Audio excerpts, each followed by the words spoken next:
നമസ്തേ. ഭഗവത്ഗീത സോപാനത്തിലേക്ക് എല്ലാ ധന്യാത്മാക്കൾക്കും സ്വാഗതം.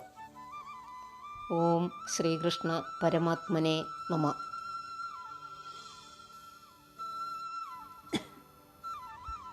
ശ്രീമദ് ഭഗവത്ഗീത അഥ തൃതീയോധ്യായഃ.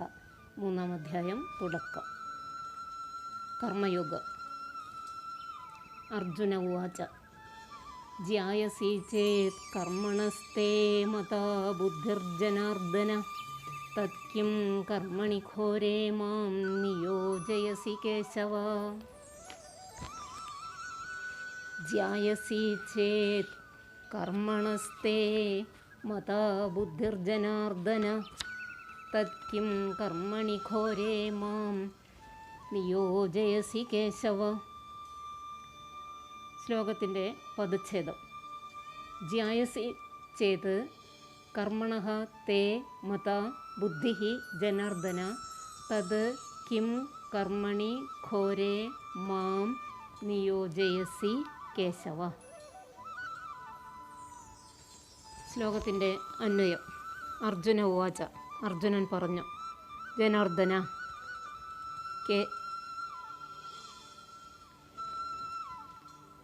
കർമ്മണഃ ബുദ്ധിഃ ജ്യായസി തേ മത ചേത് തത് മാം ഘോരേ കർമ്മണി കിം നിയോജയസി കേശവ. അർജുന ഉവാച. അർജുനൻ പറഞ്ഞു, ജനാർദ്ദന, അല്ലയോ ജനാർദ്ദന, ശ്രീകൃഷ്ണ ഭഗവാനെ, കർമ്മണഃ ഫലോദ്ദിഷ്ട കർമ്മത്തേക്കാൾ ബുദ്ധി ജ്യായസി ശ്രേഷ്ഠതരമാണ് അല്ലെങ്കിൽ വലുതാണ് എന്ന് തേ മത ചേത് അങ്ങയുടെ അഭിപ്രായം എങ്കിൽ തത് അതുമൂലം മാം എന്നെ ഘോരേ കർമ്മണി കഠിനമായ ഘോരമായ കർമ്മത്തിൽ കിം നിയോജയസി എന്തിന് നിയോഗിക്കുന്നു.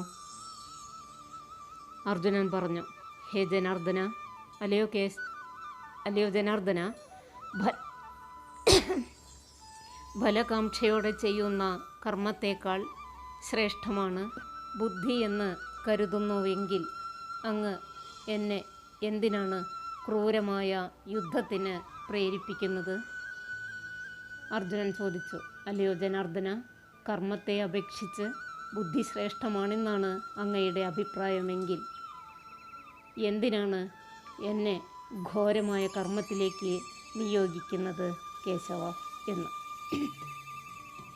വ്യാമിശ്രേണേവ വാക്യേന ബുദ്ധിം മോഹയസീവ മേ തദേകം വദ നിശ്ചിത്യ യേന ശ്രേയോഹമാപ്നുയാം.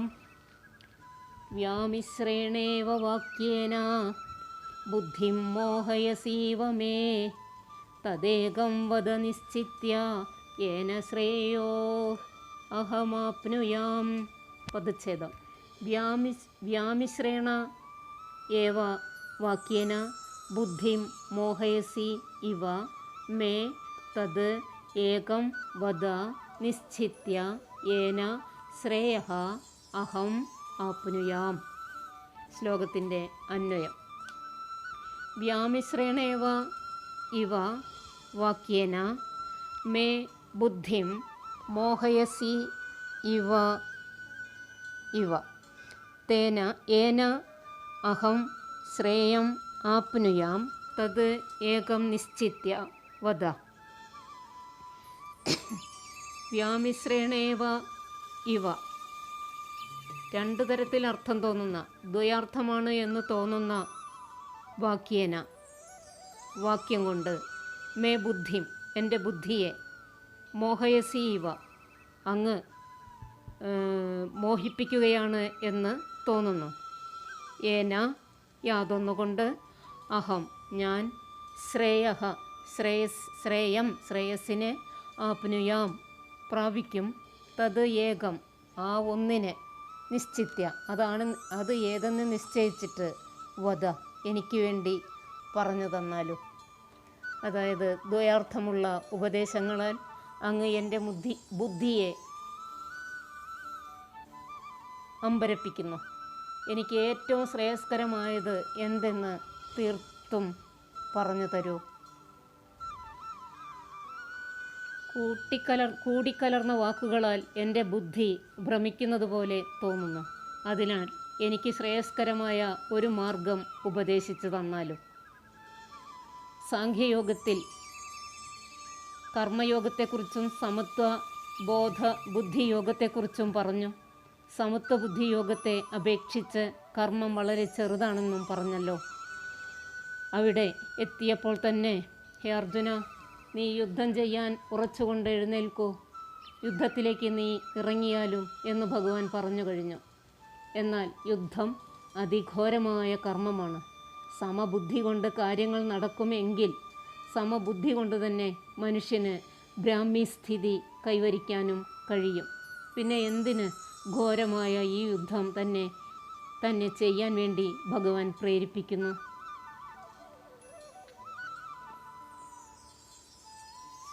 ശ്ലോകം 3. ശ്രീ ഭഗവാനുവാച ലോകേസ്മിൻ ദ്വിവിധാ നിഷ്ഠാ പുരാ പ്രോക്ത മയാ നഘ ജ്ഞാനയോഗേന സാഖ്യാനാം കർമ്മയോഗേന യോഗിനാം. ലോകേസ്മിൻ ദ്വിവിധാ നിഷ്ഠാ പുരാ പ്രോക്ത മയാ നഘ ജ്ഞാനയോഗേന സാഖ്യാനാം കർമ്മയോഗേന യോഗിനാം. ശ്ലോകത്തിൻ്റെ പദച്ഛേദം. ലോകേ അസ്മിൻ ദ്വിവിധാ നിഷ്ഠ പുരാ പ്രോക്ത മയ അനഘ ജ്ഞാനയോഗേന സാഖ്യാനാം കർമ്മയോഗേന യോഗിനാം. ശ്ലോകത്തിൻ്റെ അന്വയം. ശ്രീ ഭഗവാനുവാച അനഘ അസ്മിൻ ലോകേ സാഖ്യാനാം ജ്ഞാനയോഗേന യോഗിനാം കർമ്മയോഗേന ദ്വിവിധ നിഷ്ഠ മയാ പുരാ പ്രോക്ത. ശ്രീ ഭഗവാൻ ഉവാച, ഭഗവാൻ പറഞ്ഞു, അനഘ പാപരഹിതനായ മഹാത്മൻ, അസ്മിൻ ലോകെ ഈ ലോകത്തിൽ, സാഖ്യാനാം സാഖ്യന്മാരുടെ ജ്ഞാനയോഗേന ജ്ഞാനയോഗമനുസരിച്ചും യോഗിനാം ഭക്തന്മാരുടെ കർമ്മയോഗേന ഭക്തിയുക്ത കർമ്മയോഗമനുസരിച്ചും ദ്വിവിധ രണ്ട് വിധത്തിലുള്ള നിഷ്ഠ ചര്യകൾ ഉണ്ട്. മയാ പുരാ പ്രോക്ത, അത് ഞാൻ മുൻപ് തന്നെ പറഞ്ഞിട്ടുണ്ട്. ശ്രീ ഭഗവാൻ പറഞ്ഞു, അല്ലയോ നിഷ്പാപിയായ അർജുന, ഈ ലോകത്തിൽ തീർച്ചയായും രണ്ട് വിധത്തിലുള്ള നിഷ്ഠകളുണ്ട്. ഞാൻ പറഞ്ഞതിൽ ആദ്യത്തേത് ജ്ഞാനികളാൽ പറയപ്പെടുന്ന സാഖ്യയോഗവും രണ്ടാമത്തേത് കർമ്മയോഗികൾ അനുഷ്ഠിക്കുന്ന യോഗ മാർഗവും ആണ്. ശ്ലോകം 4. ന കർമ്മണാമനാരംഭാത് നൈഷ്കർമ്മ്യം പുരുഷോശ്നുതേ ന ച സന്യസനാദേവ സിദ്ധിം സമധിഗച്ഛതി. ന കർമ്മണാമനാരംഭാത് നൈഷ്കർമ്മ്യം പുരുഷോശ്നുതേ ന ച സന്യസനാദേവ സിദ്ധിം സമധിഗച്ഛതി. ശ്ലോകത്തിൻ്റെ പദച്ഛേദം. ന കർമ്മണാം അനാരംഭാത് നൈഷ്കർമ്മ്യം പുരുഷ അശ്നുതേ ന ച സന്യസനാത് ഏവ സിദ്ധിം സമധിഗച്ഛതി. ശ്ലോകത്തിൻ്റെ അന്വയം.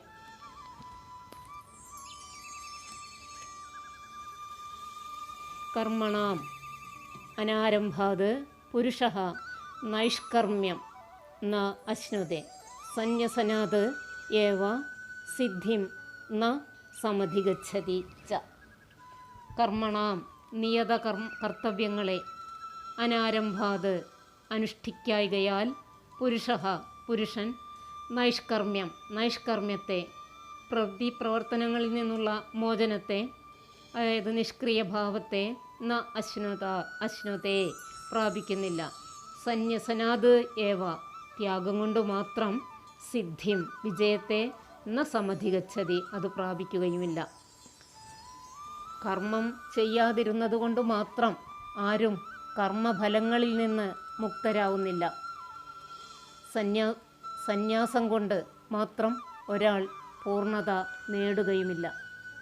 കേവലം കർമ്മങ്ങൾ ആരംഭിക്കുന്നില്ല എന്നതുകൊണ്ട് മാത്രം നൈഷ്കർമ്മ്യം നേടാൻ ആവുകയില്ല. കേവലം സന്യാസം സ്വീകരിക്കുന്നത് കൊണ്ട് മാത്രം സിദ്ധി ലഭിക്കുകയും ഇല്ല.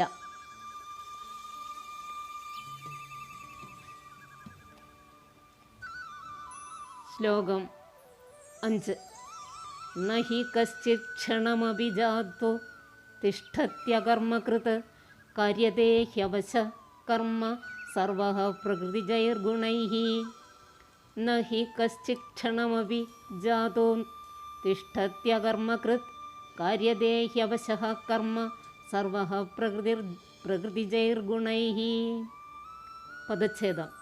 ന ഹി കശ്ചിത് ക്ഷണം അപി ജാതോ തിഷ്ഠതി അകർമ്മകൃത് കാര്യതേ ഹി അവശഃ കർമ്മ സർവഃ പ്രകൃതിജൈഃ ഗുണൈഃ. ശ്ലോകത്തിൻ്റെ അന്വയം. കശ്ചിത് ക്ഷണമപി ജാതോ അകർമ്മകൃത് ന തിഷ്ഠതി ഹി പ്രകൃതിജൈഃ ഗുണൈഃ സർവഃ അവശഃ കർമ്മ കുര്യതേ. ക്ഷമിക്കണേ. അവശഃ കർമ്മ കാര്യതേ. ശ്ലോകത്തിൻ്റെ അന്വയാർത്ഥം.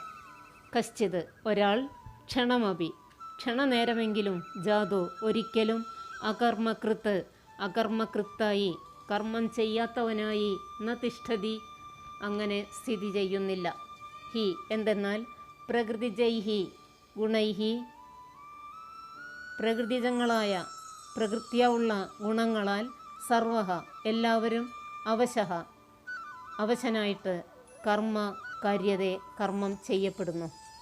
ഭൗതിക പ്രകൃതിയുടെ ത്രിഗുണങ്ങളിൽ നിന്നുളവാകുന്ന വാസനകൾക്കനുസരിച്ച് ഓരോ മനുഷ്യനും കർമ്മം ചെയ്യാൻ നിർബന്ധിതനാണ്. ആർക്കും ഒരൊറ്റ നിമിഷം പോലും കർമ്മത്തിൽ നിന്ന് ഒഴിഞ്ഞു നിൽക്കാൻ ആവില്ല.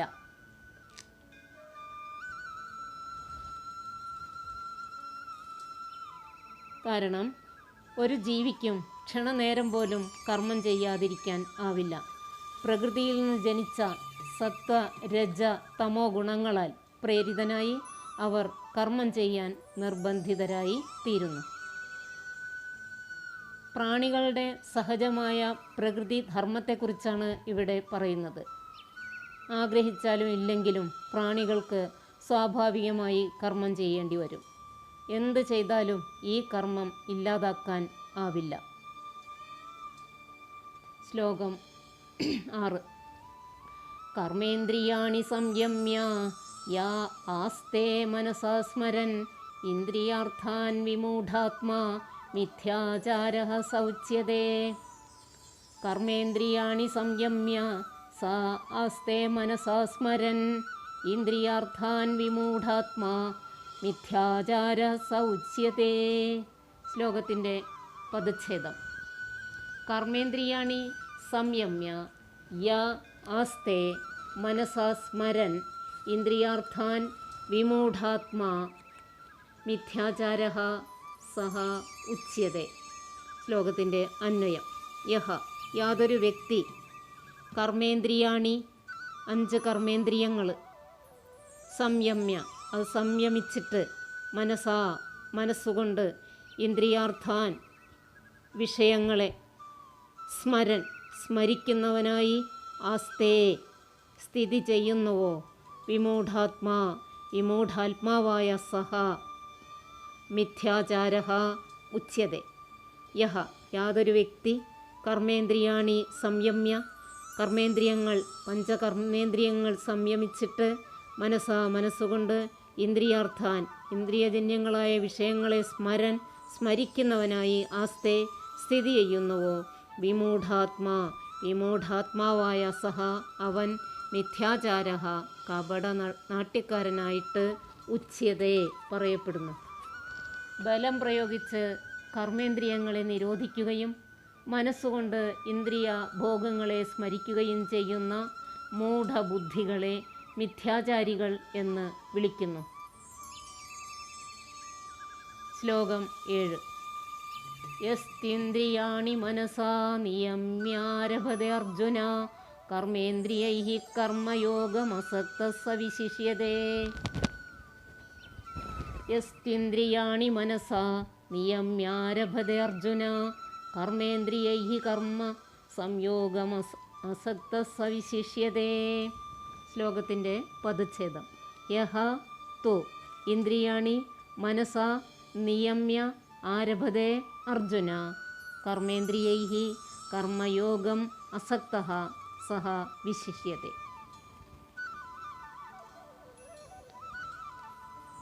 ശ്ലോകത്തിൻ്റെ അന്വയം.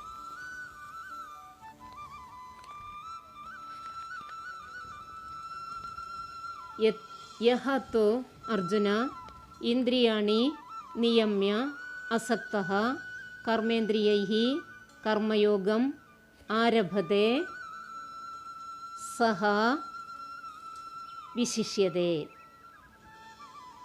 യഹ തു യാതൊരുവനാകട്ടെ അർജുന, അല്ലയോ അർജുന, ഇന്ദ്രിയാണി ഇന്ദ്രിയങ്ങളെ മനസ്സുകൊണ്ട് നിയമ്യ അടക്കിയിട്ട് അസക്തഃ ഒന്നിലും താല്പര്യമില്ലാതെ കർമ്മേന്ദ്രിയൈഃ കർമ്മേന്ദ്രിയങ്ങളെ കൊണ്ട് കർമ്മയോഗം അതായത് ഭക്തിയെ ആരഭതേ ആരംഭിക്കുന്നുവോ സഹ അവൻ വിശിഷ്യതേ വിശിഷ്ടനാകുന്നു.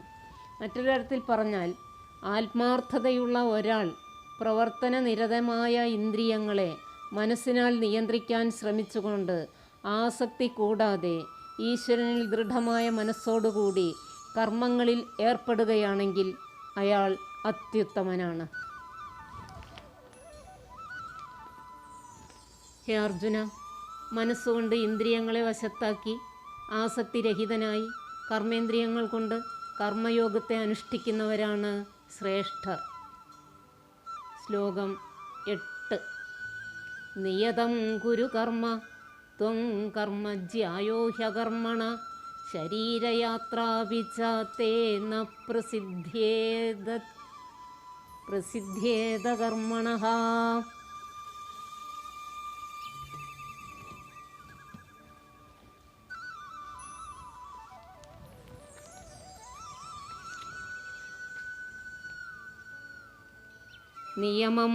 നിയതം കുരു കർമ്മത്വം കർമ്മജ്യായോ ഹ്യകർമ്മണഃ ശരീരയാത്രാപി ച തേ ന പ്രസിദ്ധ്യേത കർമ്മണ. പദച്ഛേദം. 8ാമത്തെ ശ്ലോകത്തിൻ്റെ പദച്ഛേദം. നിയതം കുരു കർമ്മ ത്വം കർമ്മ ജ്യായഃ ഹി അകർമ്മണഃ ശരീരയാത്ര അപി ച തേ ന പ്രസിദ്ധി ഏത അകർമ്മണഃ.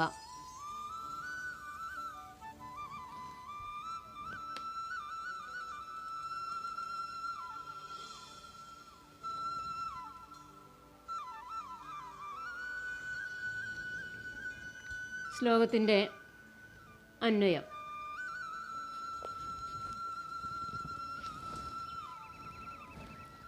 ത്വം നിയതം കർമ്മ കുരു ഹി കർമ്മ അകർമ്മണഃ ജ്യായഃ അകർമ്മണഃ തേ ശരീരയാത്രാപി ച ന പ്രസിദ്ധ്യേത്. പ്രസിദ്ധ്യേത കർമ്മണ എന്നുള്ളിടത്ത് പ്രസിദ്ധ്യേത് അകർമ്മണ എന്ന് പദച്ഛേദം ചെയ്യേണ്ടി വരും. അന്വയാർത്ഥം. ത്വം നീ നിയതം നീ വിധിക്കപ്പെട്ട കർത്തവ്യത്തെ കുരു ചെയ്യൂ. ഹി എന്തെന്നാൽ കർമ്മം അകർമ്മണഃ അകർമ്മത്തേക്കാൾ കർമ്മം ചെയ്യാതിരിക്കുന്നതിനേക്കാൾ ജ്യായഃ ശ്രേഷ്ഠമാണ്. അകർമ്മണഃ കർമ്മരഹിതനായ തേ നിനക്ക് ശരീരയാത്രാ അപീച്ഛ ശരീരം നിലനിർത്തുക പോലും ന പ്രസിദ്ധ്യേത് സാധിക്കുകയില്ല. നിനക്ക് വിധിക്കപ്പെട്ടിട്ടുള്ള കർമ്മം ചെയ്യുക. നൈഷ്കർമ്മത്തേക്കാൾ ശ്രേഷ്ഠമാണ് കർമ്മം. കർമ്മം ചെയ്യാതെ സ്വന്തം ശരീരം നിലനിർത്താൻ പോലും ആർക്കും സാധ്യമല്ല. ശ്ലോകം 9. യജ്ഞാർത്ഥാത് കർമ്മണോന്യത്ര ലോകോയം കർമ്മബന്ധനഃ തദർത്ഥം കർമ്മ കൗന്ദേയ മുക്തസംഗ സമാചര.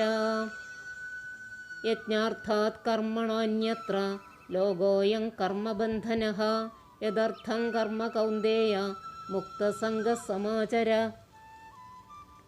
ശ്ലോകത്തിൻ്റെ പദച്ഛേദം: യജ്ഞാർത്ഥാത് കർമ്മണഃ അന്യത്ര ലോകഃ അയം കർമ്മബന്ധനഃ തത് അർത്ഥം കർമ്മ കൗന്ദേയ മുക്തസംഗഃ സമാചര. ശ്ലോകത്തിൻ്റെ അന്വയം: യജ്ഞാർത്ഥാത് കർമ്മണഃ അന്യത്ര അയം ലോകഃ കർമ്മബന്ധനഃ കൗന്ദേയ മുക്തസംഗഃ തദർത്ഥം കർമ്മം സമാചര. അന്വയാർത്ഥം: യജ്ഞാർത്ഥാത് യജ്ഞത്തിനായിക്കൊണ്ട്, യജ്ഞോ വൈ വിഷ്ണു, അപ്പോൾ വിഷ്ണുവിനായിക്കൊണ്ട്, കർമ്മണഃ കർമ്മത്തിൽ നിന്ന്, അന്യത്ര വേറെയുള്ള, അയൻ ലോകഃ ഈ ലോകം, കർമ്മബന്ധനഃ കർമ്മബന്ധിതമാകുന്നു, കൗന്ദേയ അല്ലയോ അർജുന, മുക്തസംഗഃ സംഘം ത്യജിച്ച്, തദർത്ഥം അതിനുവേണ്ടി, ഈശ്വരനായിക്കൊണ്ട്, കർമ്മം സമാചര കർമ്മം അനുഷ്ഠിക്കൂ. കർമ്മം വിഷ്ണുവിനായുള്ള യജ്ഞമെന്ന നിലയിൽ അനുഷ്ഠിക്കേണ്ടതാണ്. അല്ലെങ്കിൽ അത് മനുഷ്യനെ ഭൗതിക ലോകത്തോട് കൂടുതൽ ബന്ധിക്കുകയേ ഉള്ളൂ. അല്ലയോ കുന്തിപുത്ര, നിന്റെ നിർദ്ദിഷ്ട കർമ്മങ്ങളെ ഭഗവാന്റെ സംതൃപ്തിക്കായി നിർവഹിക്കൂ. അങ്ങനെ ചെയ്താൽ നിനക്ക് എന്നെന്നും ബന്ധമുക്തനായി തീരാം. യഥാർത്ഥമായി ചെയ്യുന്ന കർമ്മങ്ങളൊഴികെ മറ്റെല്ലാ കർമ്മങ്ങളിലും മനുഷ്യർ ബന്ധിതരാകുന്നു. യജ്ഞം എന്നതിനർത്ഥം കർമ്മസംഘം വെടിഞ്ഞ് നിഷ്കാമ കർമ്മം ചെയ്യുക എന്നതാണ്. അപ്പോൾ യജ്ഞം എന്നതിന് കർമ്മത്തിനുള്ള സംഘം വെടിഞ്ഞിട്ട് നിഷ്കാമ കർമ്മം ചെയ്യുക എന്ന് അർത്ഥം മനസ്സിലാക്കുക. ഈ 3 ശ്ലോകങ്ങളിൽ കർമ്മയോഗാനുഷ്ഠാനം എങ്ങനെ വേണമെന്ന് ഉപദേശിക്കുന്നു. കർമ്മയോഗം ആചരിക്കുന്നവർ നിയതം കുരു കർമ്മത്വം എന്ന ആജ്ഞയാണ് ചെയ്യുന്നത്. ഇതിന് 2 അർത്ഥങ്ങളുണ്ട്.